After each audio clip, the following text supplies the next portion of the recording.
주님의 평화가 우리 성도님들과 가정과 일터에 함께 하시기를 빕니다. 지금은 이제 성인이 된 우리 집 아들내미가요, 유치원 때 있었던 일인데요. 유치원생들도 나름 인생의 짐이 있습니다. 알림장도 한글로 다 써야 되고요. 그거 집에 와서 확인하고 숙제도 해야 됩니다. 그런데 사실 유치원생이나 초등학교 저학년 때는요, 그 아이들 숙제가 아이 숙제가 아니라 엄마 숙제입니다. 숙제가 있는지 엄마가 확인해야 되고요. 어떻게 하는지 엄마가 다 지도를 해줘야 됩니다. 알림장 갖고 오라고 말을 안 하면 아이는 그 가방 그대로 열어보지도 않고 다음날 등원을 합니다. 어느 날이었습니다.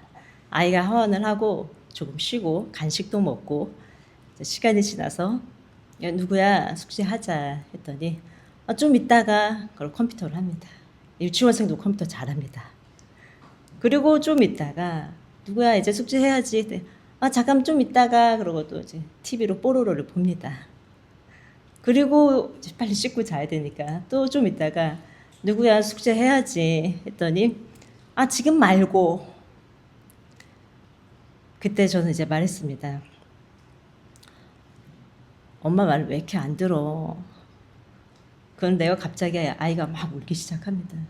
그냥 우는 게 아니라 막 바닥을 막 뒹굴면서 서럽게 웁니다. 그래서 아이가 유치원이 너무 힘든가, 숙제하자는 말 때 스트레스가 많은가 그 생각을 하고 있었는데 이렇게 아이가 말을 했습니다. 나는 엄마 말을 잘 듣고 싶은데 내가 왜 이렇게 엄마 말을 안 들을까? 그리고 제가 뭐라고 답했을까요? 너도 네가 엄마 말을 잘 안 듣는 걸 잘 알고 있구나. 이제 말 좀 잘 듣자 라고 했을까요? 아닙니다. 저는 그런 엄마가 아닙니다. 괜찮아. 그럴 수 있어. 지금부터 천천히 들으려고 노력하면 되지. 라고 대답을 했습니다. 그리고 이어서 속으로 답했습니다. 엄마도 주님 말씀을 잘 듣고 싶은데 잘 안 될 때가 많아. 그래서 엄마도 주님 앞에서 많이 울어. 주님을 사랑하는 사람들은 주님의 법을 사랑하고 또 그 법을 따를 때 기쁨을 누립니다. 그 법을 따를 때에야 이게 진정한 나구나 하고 참된 나를 발견합니다. 주님을 따를 때에야 비로소 그 어느 때보다도 더 나갔고 더 행복함을 느끼고 나다워짐을 느낍니다. 그런데 참 이상하죠. 주님의 법을 따를 때 나다워지는데도 우리는 해야 하는 주님의 법을 따르지 않고 어떤 일을 하냐면요. 이건 좀 하면 안 되는데, 이러면 안 되는데 라고 생각하는 일을 합니다. 오늘 본문 15절입니다. 다 같이 읽겠습니다. 나는 내가 하는 일을 도저히 알 수가 없습니다. 내가 해야겠다고 생각하는 일은 하지 않고 도리어 해서는 안 되겠다고 생각하는 일을 하고 있으니 말입니다. 죄는 전제군주입니다. 자유를 허락하지 않습니다. 내가 지금 뭐 하고 있는 거지? 뭘 해야 하지? 라고 생각하는 것조차 허락하지 않습니다. 다 그렇게 사는 거야. 당연한 걸 뭘 그렇게 생각해? 그냥 살아. 라며 자신이 어디에서 무엇을 하고 있는지 알 수 없게 만듭니다. 해서는 안 되겠다 생각한다라고 번역된 헬라어 미세오는요, 싫어하다, 미워하다, 질색하다라는 뜻입니다. 내가 하고 싶은 건 안 하고 오히려 내가 싫어하고 미워하고 질색하는 그 일을 하게 됩니다. 정색을 하고 누군가 했다면 비난을 할 그 일을 바로 내가 합니다. 여러분은 어떠신가요? 해야 하는 일은 하고 또 해서는 안 되는 일을 하고 계신가요? 아니면 그 반대이신가요? 바울은 어땠을까요? 여러분도 잘 아시다시피 로마서의 저자는 바울입니다. 사도 바울은 예수님을 만난 이후로 일평생을 복음을 위해 힘썼습니다. 먹지 못하고 자지 못하고 끊임없이 박해를 당하고 결국에 순교로 인생을 마무리했지요. 그런 사도 바울이 자신이 해야 하는 일은 하지 않고 미워하는 것, 질색하는 일을 하고 있다고 말하고 있습니다. 여러분들이 보기에도 사도 바울이 그런 것 같습니까? 사도 바울은 철저하게 율법 교육을 받은 바리새파 사람이었습니다. 율법의 행위는 완벽 그 자체였습니다. 바울이 로마서에서 말하는 이 율법은요, 모세 오경을 말하는데요. 이제 모세 오경이 너무 많으니까 그걸 압축한 10계명만 잠시 보도록 하겠습니다. 1계명 너는 나 외에 다른 신을 내게 두지 말라. 2계명 우상을 만들지 말고 그것을 섬기지 말라. 3계명 내 하나님 여호와의 이름을 망령되게 부르지 말라. 4계명 안식일을 기억하여 거룩히 지키라. 5계명 부모를 공경하라. 살인하지 말라. 간음하지 말라. 도둑질하지 말라. 내 이웃에 대해 거짓 증거하지 말라. 내 이웃의 것을 탐내지 말라. 사도 바울이 이 계명 중 무엇을 어겼을까요? 모든 것이 완벽하지 않았을까요? 그러나 예수님께서는 형제에게 성내는 사람마다 심판을 받을 것이고 형제에게 바보라고 말하면 지옥불에 떨어진다고 하셨습니다. 예수님 말씀에 따르면 진짜 살인이 아니라 형제를 미워하는 마음이 이미 살인입니다. 예물을 드리기 전에 형제가 자신에게 어떤 원한을 품고 있다는 생각이 나면 예물 드리기 전에 먼저 가서 화목하라고 말씀하셨고요.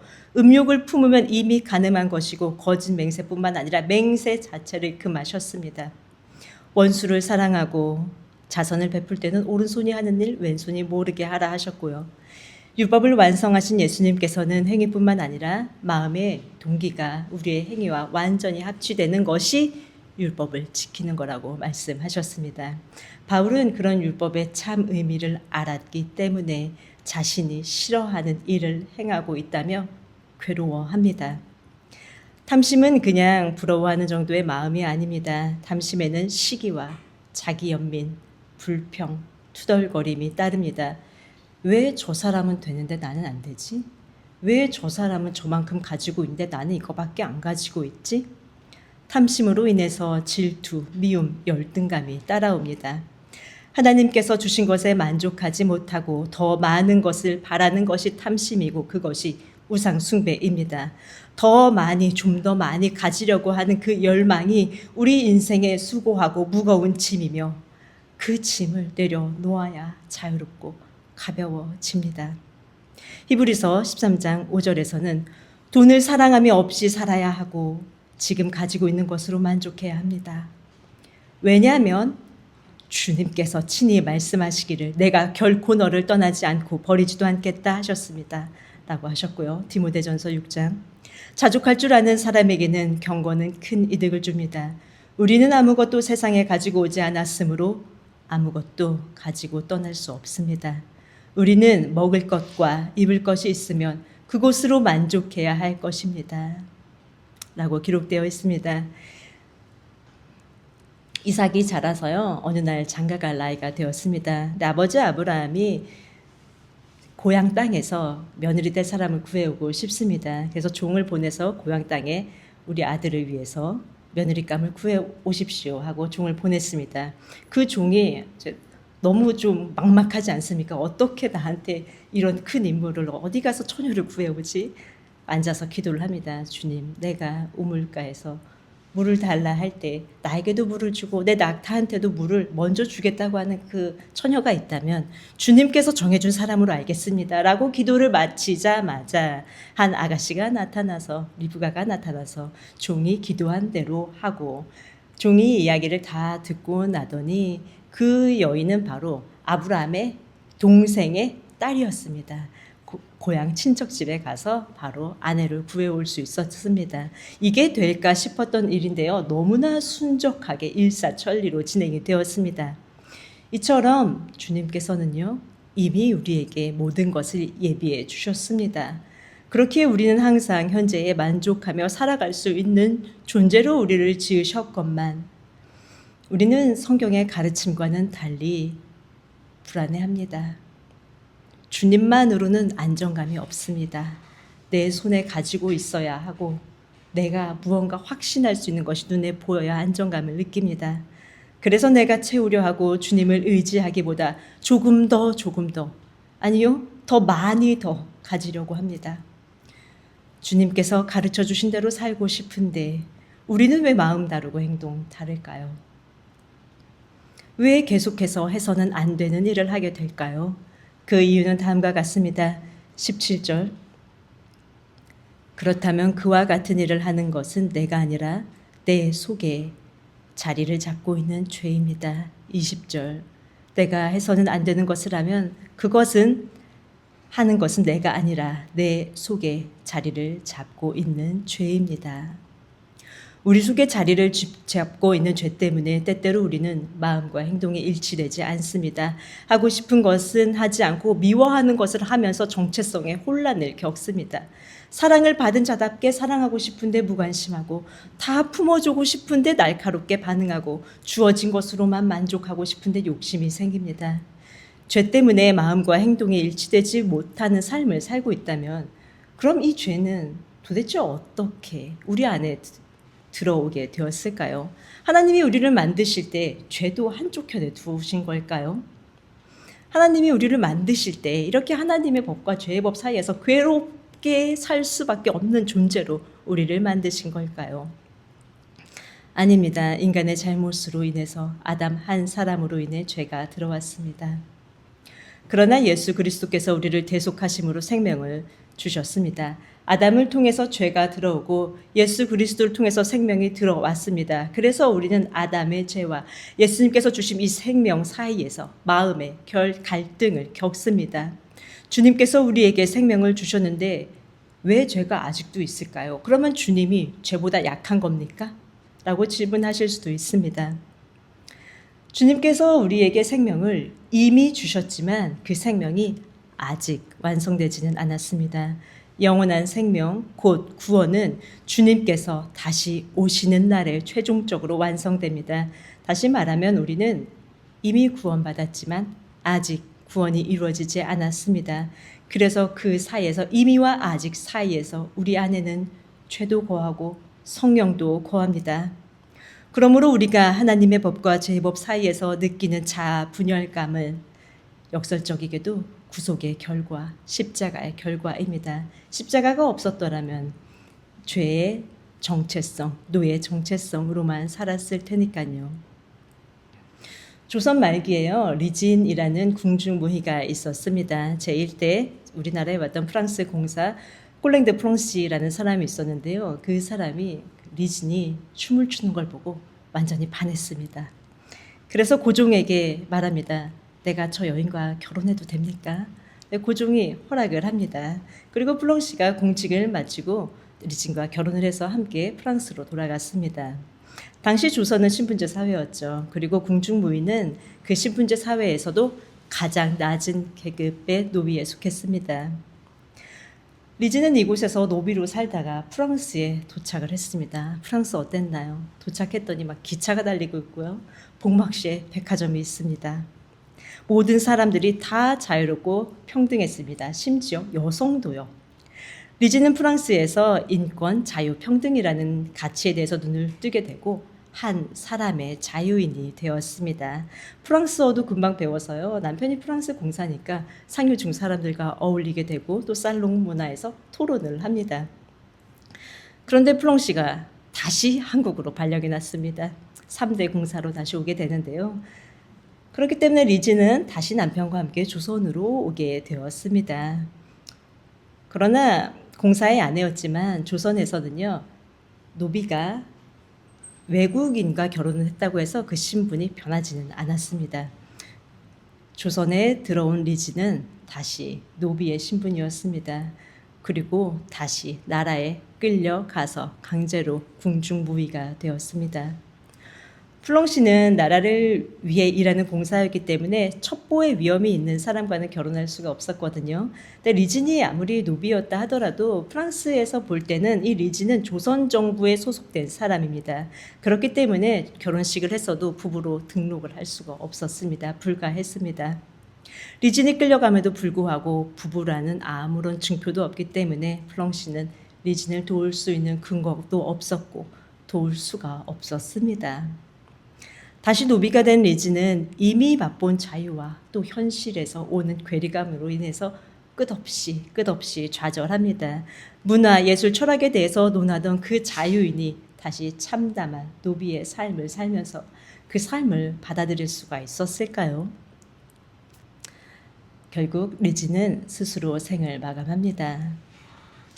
자유의 몸으로 살았지만 다시 노비로 살 수밖에 없는 너무나 괴로운 현실. 그리스도인의 현실입니다. 우리도 주님께서 주시는 자유와 생명을 맛보았는데 죄는 계속해서 우리를 노예로 만듭니다. 22절과 23절의 말씀을 다 같이 읽겠습니다. 나는 속사람으로는 하나님의 법을 즐거워하나 내 지체에는 다른 법이 있어서 내 마음의 법과 맞서서 싸우며 내 지체에 있는 죄의 법에 나를 포로로 만드는 것을 봅니다. 마음으로는 하나님의 법대로 살고 싶은데 이 몸은 죄의 법을 따릅니다. 마음이 너무나 약해서 하나님의 법대로 살지 못하고 또 죄의 포로가 되어 끌려가는 나를 보며 괴롭습니다. 자유인과 노예 사이에서 인지 부조화가 옵니다. 나는 누구지? 선을 행하고 싶은데 오히려 너무나 쉽고 간단하게 간편하게 악을 행해버립니다. 덕이 되는 말만 하고 싶은데 어느덧 이 입술이 말실수를 하고 남을 나보다 더 나은 사람으로 여기고 싶은데 어느덧 마음속에는 내가 쟤보단 낫지라고 생각을 하고 내가 속한 모든 공동체를 섬기고 싶은데 어느덧 모든 사람들이 나한테만 맞춰주기를 바랍니다. 그럼에도 불구하고 마음 한편에서는 하나님의 법과 죄의 법, 그 사이에서 어떻게 하면 이 사이에서 나를 통일시킬 수 있을지, 어떻게 하면 나를 하나로 만들 수 있을지 고군분투합니다. 아이가 바닥을 뒹굴며 우는 것처럼 자기 분열에 대해서 진저리를 치며 울어도 봅니다. 이런 싸움을 해보신 적이 있으신가요? 사람이랑 싸우는 것이 아니라 내 안에 있는 죄와 싸워본 적이 있으신가요? 죄는요, 잠잠하다가 틈만 나면 정확히 그 틈으로 파고듭니다. 그때 악을 행하게 하는 죄와 피 흘리기까지 싸워야 합니다. 저는 매우 어려서부터 교회를 잘 다녔습니다. 주일 예배를 빠진 적이 없습니다. 왜냐하면 우리 집 가정 내교회는 예배를 빠지면 일주일간 용돈을 주지 않으셨거든요. 그래서 예배를 잘 드렸었습니다. 집 가정의 분위기가 그렇기 때문에 자연스럽게 그 안에 자라나서 중고등부 때도 항상 임원을 하고 성가대도 하고 봉사도 할 수 있는 만큼 다 하고 성인이 되어서도 교회에서 하는 교육도 다 하고 모든 봉사를 다 했습니다. 그러나 주님의 빛이 진실로 나에게 비춰진 순간 내가 이렇게도 진실되지 못하고 거룩하지 못하고 교만하구나. 나는 모양만 크리스찬이구나 라는 것이 깨달아졌습니다. 특히 저는 짜증이 많았습니다. 그러나 주님의 빛이 저에게 비치고 나서 생각했습니다. 이제는 주님이 싫어하시는 일, 주님 슬프게 만드는 일을 절대로 다시 하지 말자. 그러면서 첫 번째 미션에 들어갑니다. 그 첫 번째 미션은 짜증내지 않기입니다. 목에 칼이 들어와도 죽으면 죽었지 더 이상 짜증을 내지 않겠다고 결심했습니다. 이제까지 내가 부린 짜증만 해도 이미 충분하다라고 생각했습니다. 그런데요, 그런 마음을 먹으니까 짜증나는 일이 계속해서 생깁니다. 말도 안 되는 일들로 사람을 억울하게 만들고요. 주변에서는 제가 화를 낼 수밖에 없는 상황으로 계속해서 저를 요동시킵니다. 말도 안 되는 일로 너무 꼬투리를 잡으니까 그냥 승질을 확 내고 싸우면 속이 시원할 것 같습니다. 그래도 다시는 주님께서 보시기에 합당하지 않은 분은 내가 내지 않겠다라고 결심을 했기 때문에 그냥 입을 꼭 닫았습니다. 그렇게 저를 자극해도 제가 넘어가지 않으니까 강도가 점점 세집니다. 저한테 트집 잡는 것을 넘어서 가족까지 건드립니다. 온갖 굴욕적인 폭언을 쏟아냅니다. 그럴 때마다 어찌나 참았든지 막 참으니까 몸이 바들바들 떨립니다. 이 입이 자꾸 열리려고 하니까 입을 꽉 깨무니까 치아가 상합니다. 몸살도 참 많이 났습니다. 그때 병원도 많이 갔었는데요. 입속이랑 목구멍까지 다 헐어버릴 정도였습니다. 그런 일이 매일매일 거의 하루도 빠짐없이 계속되었고요. 그렇게 2달 정도가 지나고 나니 정말 마음도 피폐해지고 이제는 체력도 하나도 남아있지가 않았습니다. 견디기가 너무 힘들었습니다. 그런데 어느 순간 입으로 막 여기까지 올라와서 뱉어버리고 싶은 그 말들이 그 다음은 요만큼밖에 안 올라오고 그 다음에 이만큼 올라오고 이만큼 올라오고 사라지는 것이 느껴졌습니다. 그리고 그러는 동안 그 상황은 끝이 나버렸습니다. 리지는 다시 노예가 되었을 때 항거할 수 없었습니다. 하지만 우리는 죄에 순응하는 노예가 아닙니다. 하나님과 죄의 법 사이에서 껴있는 이 현실에서 무기력하게 받아들이는 것이 아니라 계속해서 죄에 항거해야 합니다. 죄의 법이 우리를 포로로 만들려고 할 때 분노하면서 그곳에 반기를 들어야 합니다. 그렇게 저는 회심을 하고 맨 처음에 버린 것이 짜증입니다. 그 후 한동안 노래하는 새처럼 기쁘게 지냈습니다. 그러나 또 다른 문제들이 저에게 다가왔습니다. 그리고 저는 넘어졌습니다. 그때 깨달았습니다. 내가 죄를 이겼던 것이 아니구나. 주님께서 내가 이길 수 있는 만큼의 수위만 허락하셨던 거구나. 나는 여전히 하나님의 법과 제 법 사이에 껴있는 비참한 사람이구나. 죄의 법을 이길 힘이 나에게 있는지 알았는데 그것이 아니었구나. 사도 바울은 이에 대해 이렇게 말합니다. 24절 다 같이 읽겠습니다. 아, 나는 비참한 사람입니다. 누가 이 죽음의 몸에서 나를 건져 주겠습니까? 세번역 성경에는 비참한 사람이라고 번역이 되어 있고 개역개정 성경에는 공고한 사람이라고 번역이 되었습니다. 탈라이포로스라는 단어는 비참한, 괴로운, 가련한이라는 뜻이 있습니다. 아무리 정신을 바짝 차리고 주님의 법을 지키려고 해도 이런 비참한 상황에 부딪힐 때가 있습니다. 자신의 이 괴로움, 비참함에 맞닥뜨리게 될 때에 우리는 그때 진정으로 주님의 은혜를 구하게 됩니다. 주님의 도우심을 요청하고 주님 앞에 겸손히 나아갈 수가 있습니다. 이 비참함으로부터 우리를 무엇이 건져줄 수 있습니까? 내 힘으로도 안 되고 바로 우리 주 예수 그리스도를 통해서만 이 비참함에서 우리는 벗어날 수가 있습니다. 하나님께서는 예수 그리스도를 통해서 우리를 건져 주셨습니다. 리진의 남편은 아무것도 도와줄 수가 없었습니다. 그러나 우리의 신랑 되신 예수 그리스도께서는 우리를 늘 도와주십니다. 십자가는 우리를 대속하시고 자유롭게 해주신 증서와도 같습니다. 우리 주님께서는 그 증서를 내미시며 죄가 우리를 요동치려고 할 때마다 우리가 죄의 소유가 아니라 주님께서 우리의 소유라며 소유권을 주장하십니다. 그리고 오늘도 성령님을 보내셔서 우리를 계속해서 도와주십니다. 사랑하는 성도 여러분, 신앙생활을 하시면서 내가 이러면 안 되는데 라는 마음이 드는데도 계속해서 하게 되는 일들이 있으신가요? 하나님을 즐거워하는 참다운 나와 죄의 법을 따르는 나 사이에서 괴로움을 느끼시나요? 이런 괴로움에서 우리를 건져주실 분은 주님밖에 없으십니다. 나의 한계를 느끼고 공고할 때마다 우리를 건져주신 주님을 바라봅시다. 우리가 싸워야 하는 것은 나를 짜증나게 하는 저 사람이 아닙니다. 동료도 가족도 친구도 아닙니다.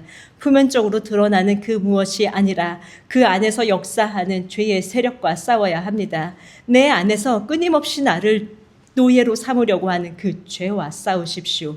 싸우되 몸살이 나도록 치아가 아프도록 피 흘리도록 한번 싸워보십시오. 그러다가 죄에 걸려 넘어지신다면 주님 앞에서 오십시오.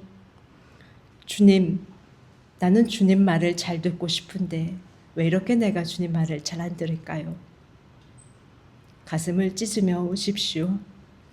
그러면 우리 주님께서는 따스하게 안아주시며 말씀하십니다. 사랑하는 아들아, 딸아, 괜찮다. 다시 시작하면 돼.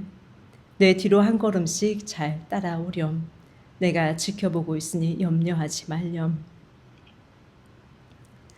사도 바울은 오늘 본문에 시종 일관 괴로움을 토로하지만 25절에 이르러서는 감사로 마무리를 합니다. 다 같이 읽겠습니다.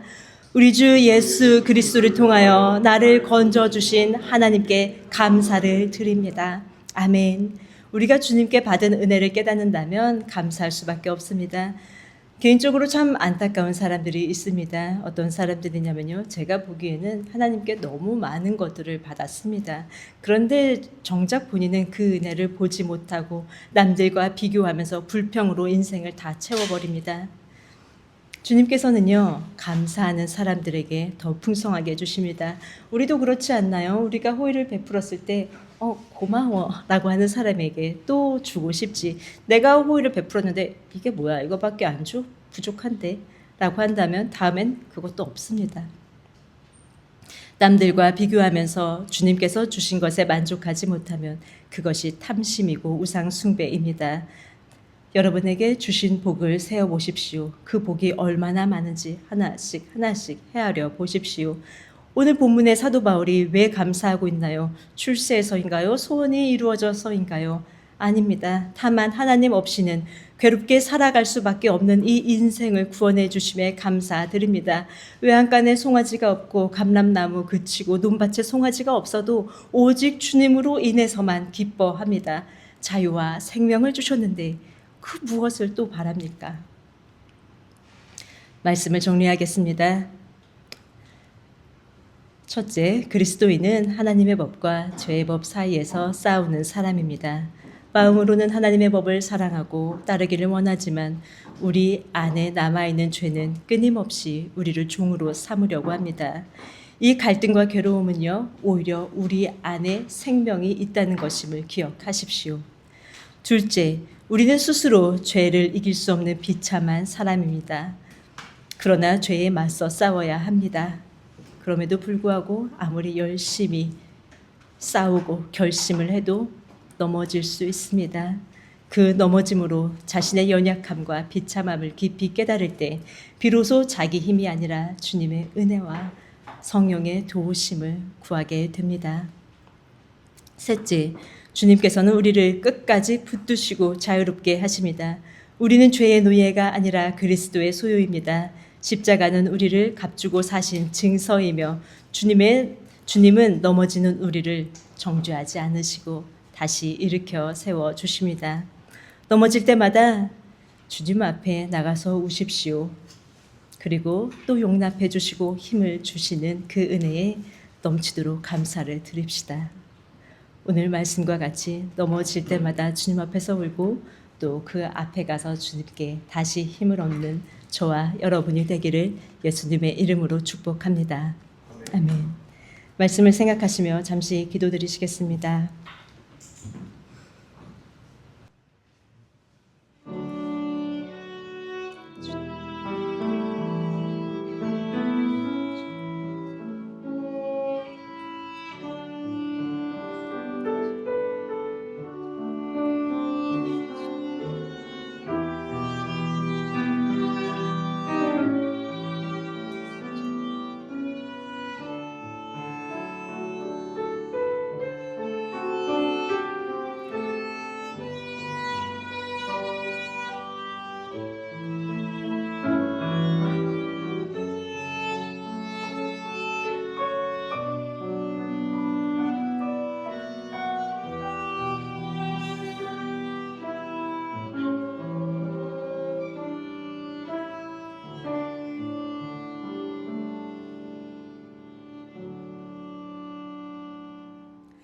죄의 노예로 살 수밖에 없는 우리에게 자유와 생명을 주심을 감사를 드립니다.